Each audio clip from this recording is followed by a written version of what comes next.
Hello friends, আমি পার্থ। আমি প্রিয়াঙ্কা। আজকে আপনাদের জন্য একটা নতুন ব্লগ নিয়ে চলে এসেছি এবং আজকে আমি আপনাদের একটা মন্দিরের দর্শন করতে চাই, যে মন্দিরের নাম হলো ব্রহ্মদত্ত। ব্রহ্মদত্ত মন্দির। এবং কিভাবে সেই মন্দিরে যাবেন তার দুটো আলাদা আলাদা রুট আছে, সব আমি ওয়ান বাই ওয়ান আপনাদের ভিডিওতে দেখাবো। আপনাদের রেকমেন্ডেশন হিসাবে আমি ইংলিশ এবং হিন্দি ছেড়ে আজকে বাংলা ভিডিও করলাম, এবং subtitle there will be a subtitle in English, those who understand Bengali. তো আপনারা যারা যারা বাংলা দেখা পছন্দ করেন বাংলায় দেখতে পারেন, and those who can understand Bengali they can watch this video by using English subtitle. তো ভিডিওটা শুরু করা যাক এবং আমার সঙ্গে আপনারা দেখতে থাকুন। যাত্রাটা আমি শুরু করেছিলাম শ্রীরামপুর থেকে। শ্রীরামপুর, যাকে মিনি কলকাতাও বলা যায়, হুগলি ডিস্ট্রিক্টের একটি ছোট্ট সাজানো গোছানো টিপ টপ শহর।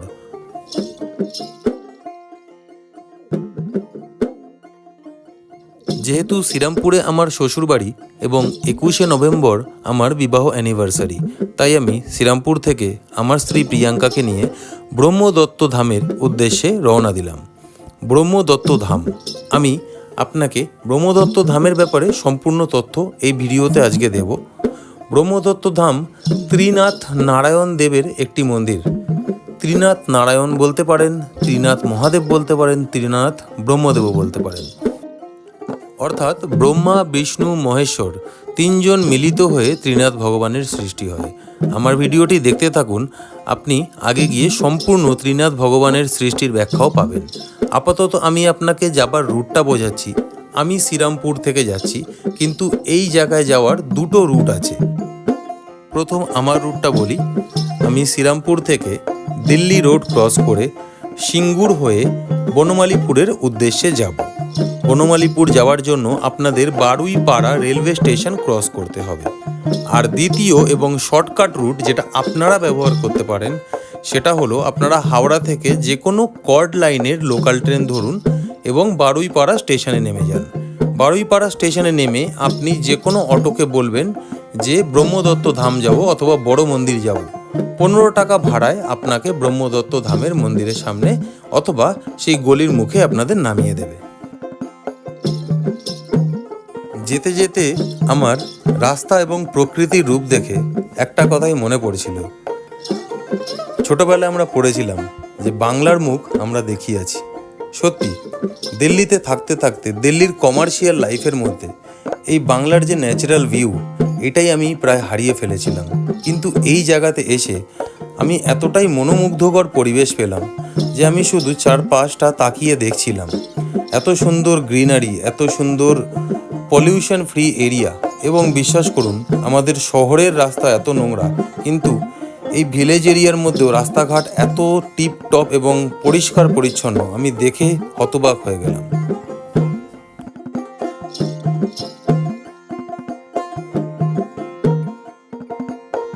শহরের মতো এখানে হয়তো এত সুবিধা ব্যবস্থা নেই। এখানে হয়তো রাস্তার ধারে ধারে বড় বড় স্ট্রিট লাইট নেই। রাত হয়ে গেলেই রাস্তা প্রায় অন্ধকারাচ্ছন্ন, কিন্তু তবুও এখানকার লোকরা যেভাবে রাস্তাঘাট পরিষ্কার রাখেন, যেভাবে এই জায়গাগুলোকে পরিচ্ছন্ন করে রাখেন, সেটা দেখেই অবাক লাগে। পথের ধারে ধারে কোথাও প্লাস্টিকের প্যাকেট পড়ে নেই, কোথাও পানের পিক অথবা গুটখার পিক পড়ে নেই। এখানকার রাস্তাঘাট যথেষ্ট পরিষ্কার এবং পরিচ্ছন্ন। আপনারা এই রাস্তায় আসলেই সেটা বুঝতে পারবেন। শুরুতেই আমি আমাদের আজকের গন্তব্যস্থলের উদ্দেশ্যে কিছুটা তথ্য দিয়ে রাখতে চাই। আমি আজকে যাচ্ছি ব্রহ্মদত্ত ধাম, যেটি হলো ভারতবর্ষের তৃতীয় বৃহত্তম ত্রিনাথের ধাম অথবা ত্রিনাথের মন্দির। ভারতবর্ষে টোটাল 4টে ত্রিনাথের ধাম অবস্থিত। প্রথম ত্রিনাথের ধামটি স্থাপিত হয়েছিল মধ্যপ্রদেশে। দ্বিতীয় ত্রিনাথের ধামটি স্থাপিত হয় কন্যাকুমারীতে। তৃতীয় ত্রিনাথের ধামটি স্থাপিত হয় আমাদের পশ্চিমবঙ্গের বনমালীপুরে, যেটিতে আমি এখন যাচ্ছি। এবং চতুর্থ ত্রিনাথের ধামটি স্থাপিত হয়েছিল উত্তরাখণ্ডে, যেটা হরিদ্বারের কাছাকাছি অবস্থিত।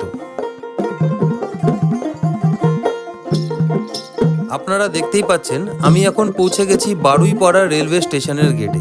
যেরকম আমি ভিডিওটির শুরুতে আপনাদের বলেছিলাম, আপনারা বারুইপাড়া স্টেশন হয়েও কিন্তু এই ব্রহ্মদত্ত ধামে আসতে পারেন।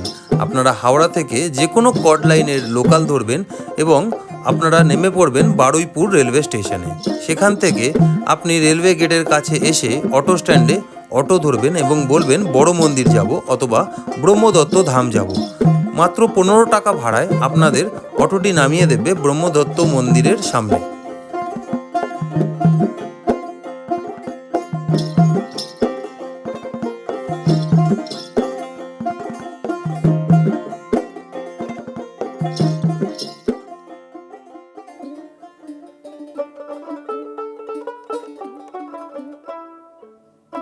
বারুইপাড়া রেলওয়ে স্টেশনের রেলগেটটি ক্রস করার পর আমরা প্রবেশ করলাম গঙ্গাধরপুর।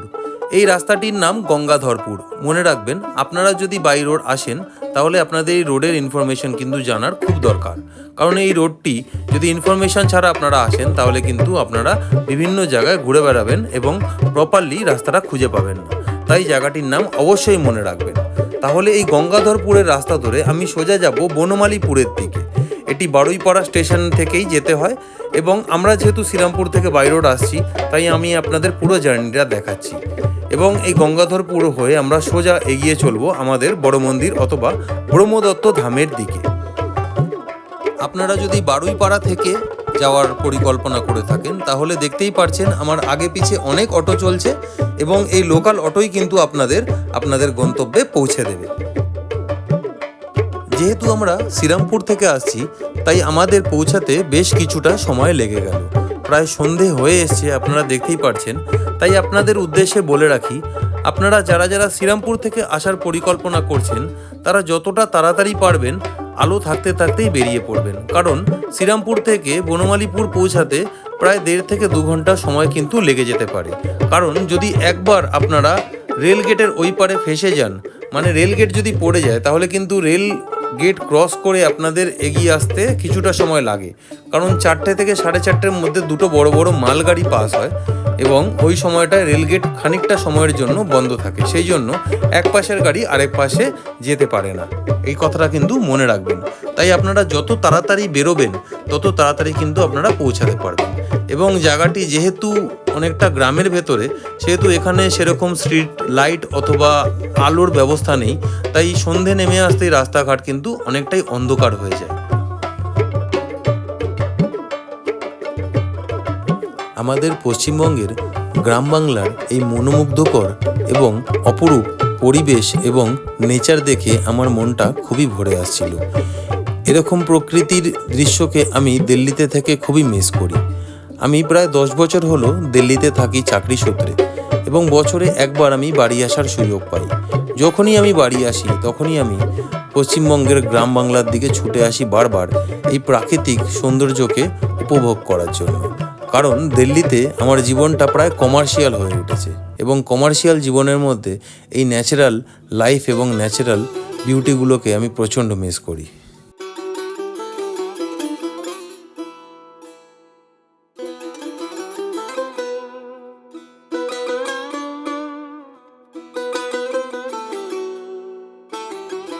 আমরা ধীরে ধীরে চলে আসলাম ব্রহ্মদত্ত ধামের প্রবেশদ্বারের কাছাকাছি। এটি ব্রহ্মদত্ত ধামের এন্ট্রি পথ। এই রাস্তাটা কিছুটা খারাপ এবং পরবর্তীকালে আশা করি রাস্তাটির উপর আরও কাজ করা হবে, কারণ ধীরে ধীরে অনেকটাই জায়গাটা রিকভার হয়েছে আগের থেকে। এই ব্রহ্মদত্ত ধাম পশ্চিমবঙ্গের বনমালীপুরে স্থাপিত হয় 2018 সালের 18ই ফেব্রুয়ারি। তাই প্রত্যেক বছর ফেব্রুয়ারি মাসের 18 তারিখে এখানে বড় উৎসব হয়। আপনারা চাইলে আসতে পারেন।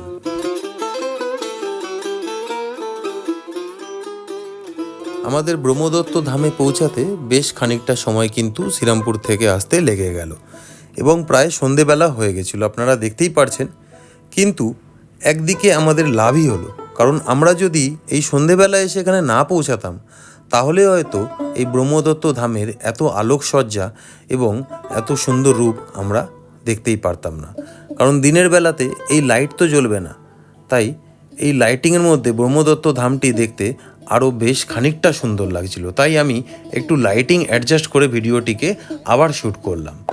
ধীরে ধীরে আমরা ব্রহ্মদত্ত ধামের মন্দিরের ভিতরে এগিয়ে চলেছি। আপনারা দেখতেই পাচ্ছেন প্রিয়াঙ্কা আগে চলেছে এবং আগে গিয়ে আমি আপনাদের এখানকার শর্তাবলী এবং নিয়মাবলী কিছু দেখাবো। মন্দির ওপেন হওয়ার টাইম, ক্লোজ হওয়ার টাইম, আরতির টাইম আপনারা ভিডিওটিকে চাইলে পজ করে দেখতে পারেন।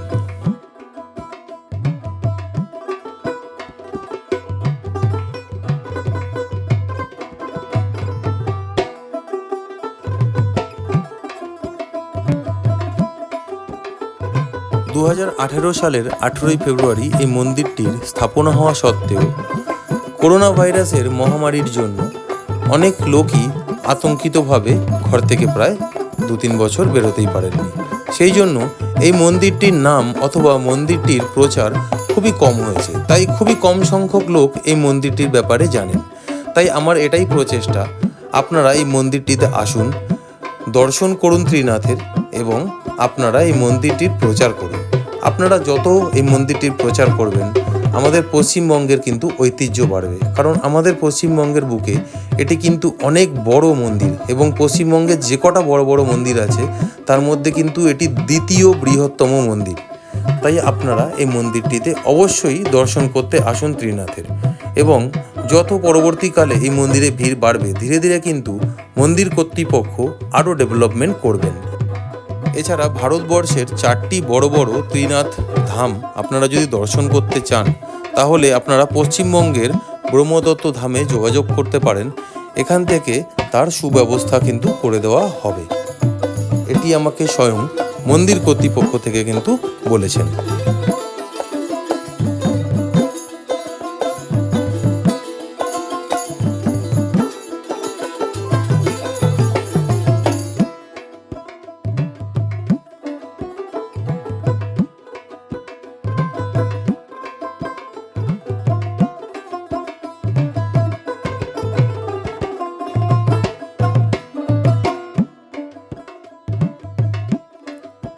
মন্দিরের ভেতরকার আর্কিটেকচার এবং মন্দিরের ভেতরকার সাজসজ্জা যথেষ্ট দৃষ্টি আকর্ষণময়, আপনারা দেখতেই পারছেন।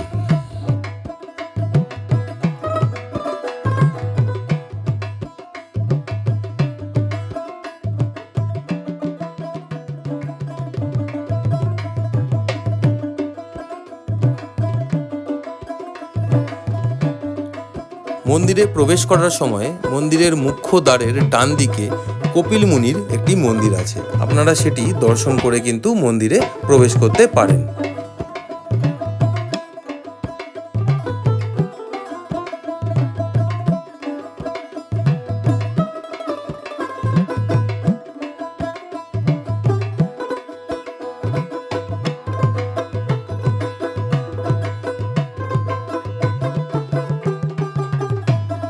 প্রিয়াঙ্কা ধীরে ধীরে মন্দিরের প্রবেশদ্বারের দিকে এগিয়ে চলছিল এবং আমি ক্যামেরা নিয়ে এগোচ্ছিলাম। আমি যতটাই ক্যামেরা নিয়ে এগিয়ে আসছিলাম মনে হচ্ছিল আমাকে যেন কেউ ভেতরের দিকে আরও আকর্ষণ করছে। এই আকর্ষণ কিন্তু মন্দিরের ভেতরের আলোকসজ্জার, এই আকর্ষণ কিন্তু মন্দিরের ভেতরকার জাঁকজমকের। মন্দিরটির ভেতরে এত সুন্দরভাবে জাঁকজমক এবং আলোকসজ্জা করা আছে, আমি এরকম আগে কোনো মন্দিরে কখনো দেখিনি।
মন্দিরের মুখ্য দ্বার দিয়ে মন্দিরের ভেতরে প্রবেশ করার পর আমার প্রথম দর্শন হয় কুবের বাবাজির সাথে। কুবের বাবাজি কিন্তু ত্রিনাথের দিকে মুখ দর্শন করে সোজাসুজি বসে আছেন, তাই অবশ্যই কুবের বাবাজির দর্শন করেই কিন্তু ত্রিনাথের দিকে এগোবেন।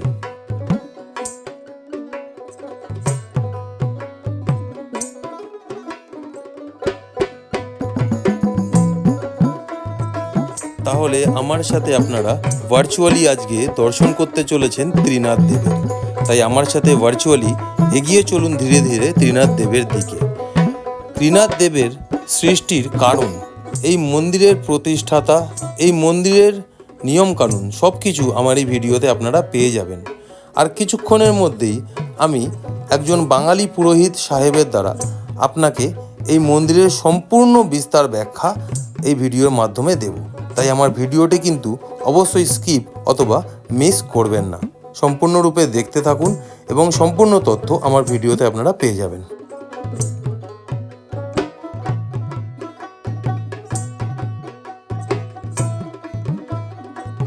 মানে কতদিন আগে প্রতিষ্ঠা হয়েছে? মানে এটা প্রতিষ্ঠা হয়েছে 18ই ফেব্রুয়ারি 2018 সালে। 18ই ফেব্রুয়ারি 2018। আচ্ছা, আর মানে যারা দর্শনার্থীরা আসতে চায় কিভাবে মানে এখানে আসতে পারে? কাছাকাছি এখানে আসতে গেলে আপনাকে হাওড়া থেকে কট লাইনে আসলে বাড়িপাড়া স্টেশনে নামতে হবে। বাড়িপাড়া স্টেশন থেকে আপনি প্রচুর অটো আছে, অটো বললেই বড় মন্দির যাব, ব্রহ্মদত্ত ধাম, আপনাকে এখানে নিয়ে চলে আসবে। আচ্ছা, মানে বাড়িপাড়া থেকে একদম সামনে। একদম সামনে। আর ধরুন মানে ব্রহ্মদেবের কোনো উৎসব যেটা মানে যেরকম দুর্গাপুজোর সময় দুর্গাপুজো স্পেশালি হয় বা জন্মাষ্টমীতে, স্পেশালি বলতে আপনার বাৎসরিক উৎসব হয় 18ই ফেব্রুয়ারি, 18 তারিখে কিন্তু এখানে 18ই ফেব্রুয়ারিতে মানে স্থাপনা হয়েছে। ব্রহ্মদেবের মানে স্থাপনা উদ্দেশ্যে হয়। ওকে, বাৎসরিক। আর প্রতি বৃহস্পতিবারে আপনার প্রসাদ থাকে, হুম, দুপুরে 1:30 আরতি, আরতির পরে আপনার ওই 2টো বেজে যায় আর কি। দুপুর 1:30টার সময় আরতি হয়, দুপুর আর 1:30 সন্ধ্যার সময় আরতি হয় না, সন্ধ্যায় আরতি হয় 7টায়। 7টার সময় আরতি হয়। আর বৃহস্পতিবারে পালকি প্রদর্শনী হয় সন্ধ্যা 7টায়, পালকি প্রদর্শনী আরতির পরে। আরতির পরে। মানে এর প্রতিষ্ঠাতাকে ধামের, এই বনমালীপুর ব্রহ্মদত্ত ধাম যিনি প্রতিষ্ঠা করেছেন উনি হলেন স্বর্গীয় সদ্গুরু নারায়ণ মহারাজ। সদ্গুরু নারায়ণ মহারাজ। সদ্গুরু নারায়ণ মহারাজ উনি সংকল্প করেছিলেন, আপনি নিশ্চয়ই দেখেছেন ওদিকে হ্যাঁ, 4টে ধামের চারটে ধাম যে আছে, উত্তরাখণ্ড, মধ্যপ্রদেশ, ফটো লাগানো রয়েছে, কন্যাকুমারী আর কলকাতা। ওই 4টে ধাম উনি সংকল্প করেছিলেন। তার সংকল্প উনি পূর্ণ করে গেছেন, 4 ধাম বানিয়ে গেছেন। আপনারা কোনো সময় যদি মনে হয় যে 4 ধাম পরিদর্শন করতে যাবেন, এখানের সঙ্গে যোগাযোগ করবেন, যতটুকু সহযোগিতা লাগবে ওনারা এখান থেকেই করে দেবেন। আচ্ছা, ঠিক আছে, মানে এখান থেকে মানে যোগাযোগ করলে চারধাম মানে আপনি যতটা সহযোগিতা দরকার আপনাকে সহযোগিতা করা। যোগাযোগের জন্য কোনো মেল আইডি নাম্বার বা কিছু? নাম্বার বলতে এখানে যিনি মেন এখন মহারাজ আছেন এখানকার, তার নাম্বারটা দিতে হবে। আচ্ছা, যে ওনার নাম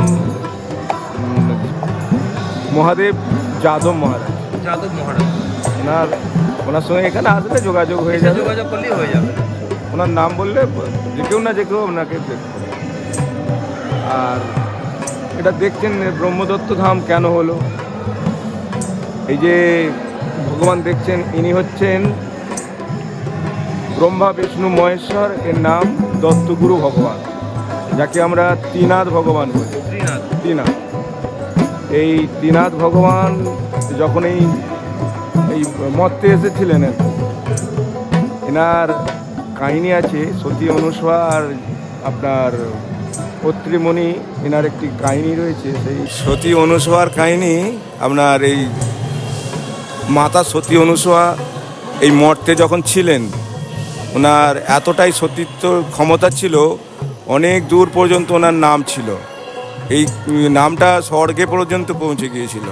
তো সতী অনুসূয়ার নাম যখন স্বর্গে পৌঁছে যায়, ওখানকার দেবদেবীরা মানে একটু হিংসা করতে শুরু করে যে কে এমন আছে মর্তে আমাদের থেকেও সতী, এরকম একটা ব্যাপার জেগেছিল আর কি। তখন আপনার পার্বতী আপনার লক্ষ্মী, সরস্বতী, তিনজন মিলে মানে ওদের স্বামীদের বলে যে দেখে আসো যে কে এমন আছে আমাদের থেকেও সতী আছে। মর্তে এসে ওনারা তিনজন এসেছিলেন, ভগবান শিব, বিষ্ণু ভগবান আর ব্রহ্ম ভগবান, এই তিনজনে এই মর্তে আসে। এসে ওই সতী অনুসূয়ার সঙ্গে দেখে, কথা বলে। ভিক্ষুক রূপে এসেছিল, এসে ওনার ঘরে মানে ভিক্ষা চেয়ে মানে সেবা করার জন্য ওনার কাছে প্রার্থনা করেছিল।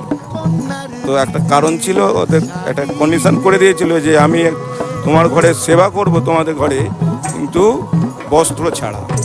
সতী অনুসূয়া, সে সতী তো বস্ত্র ছাড়া কি করে সেবা দেবে, এরা একটা ব্যাপার ছিল।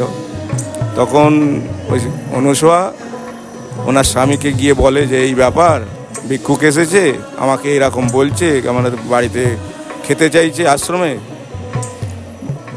ওনার স্বামী বলে ঠিক আছে, ওনাদের সেবা করার জন্য বলো।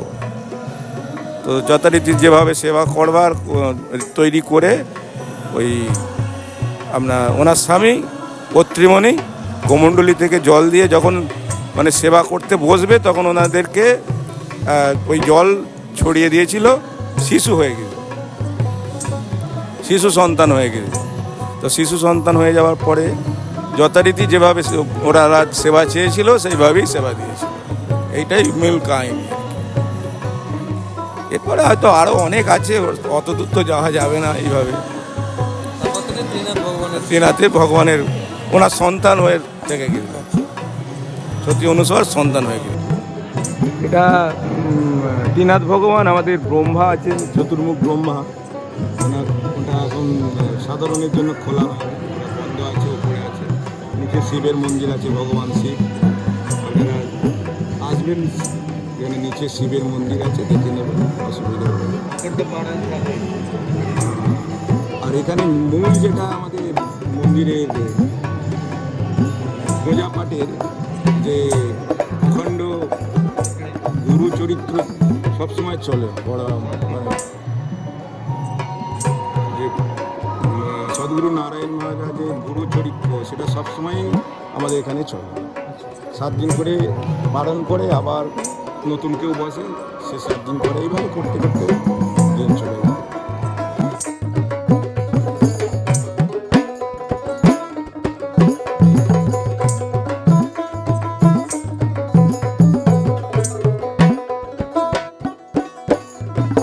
ত্রিনাথ দেবের দর্শন করার পর ত্রিনাথ দেবের বিগ্রহের ঠিক বাঁ দিক থেকে একটি রাস্তা আন্ডারগ্রাউন্ডের দিকে নেমে যাচ্ছে। পুরোহিত মশাইয়ের কথা অনুযায়ী আমরা সেই রাস্তার দিকে এগিয়ে চললাম। এই আন্ডারগ্রাউন্ডে আছে একটি শিবের মন্দির। আপনারা অবশ্যই এই শিবের মন্দিরটি কিন্তু দর্শন করে যাবেন। তাহলে চলুন ভার্চুয়ালি আমার সাথে নিচে শিবের মন্দিরটি দেখার জন্য।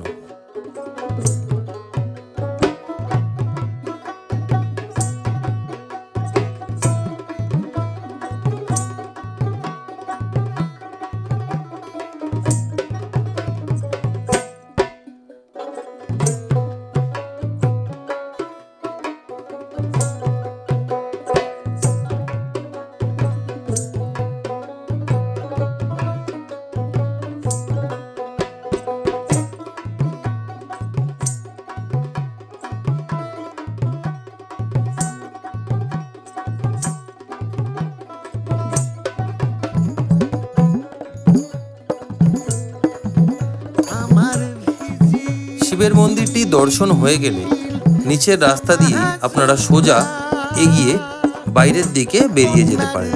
যখন আপনারা বাইরের দিকে বেরোবেন, আপনারা মন্দিরের পেছন দিকটাতে গিয়ে পৌঁছাবেন এবং সেখান থেকেও কিন্তু মন্দিরটি দেখতে অপরূপ সুন্দর লাগে। মন্দিরটির চূড়াটিও এখান থেকে স্পষ্ট দেখা যায়। তাহলে চলুন ভার্চুয়ালি মন্দিরের ব্যাক সাইডের পরিদর্শন আমার সঙ্গে করুন।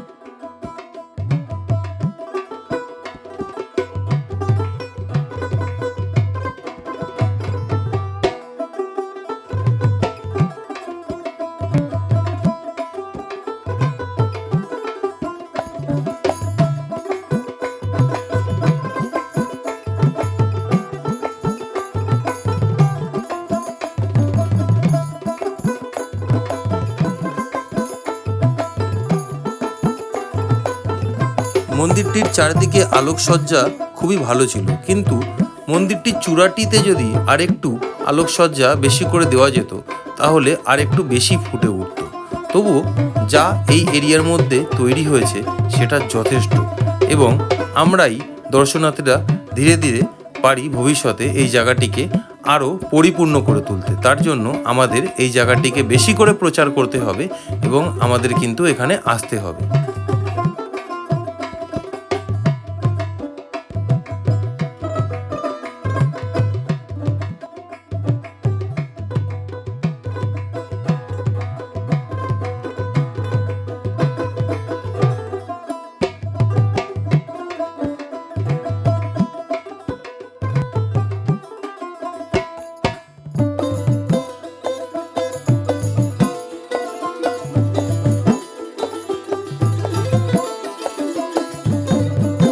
মন্দিরটিকে সম্পূর্ণরূপে প্রদক্ষিণ করে আমরা ধীরে ধীরে এগিয়ে চলেছি মন্দিরের মুখ্য দ্বারের দিকে।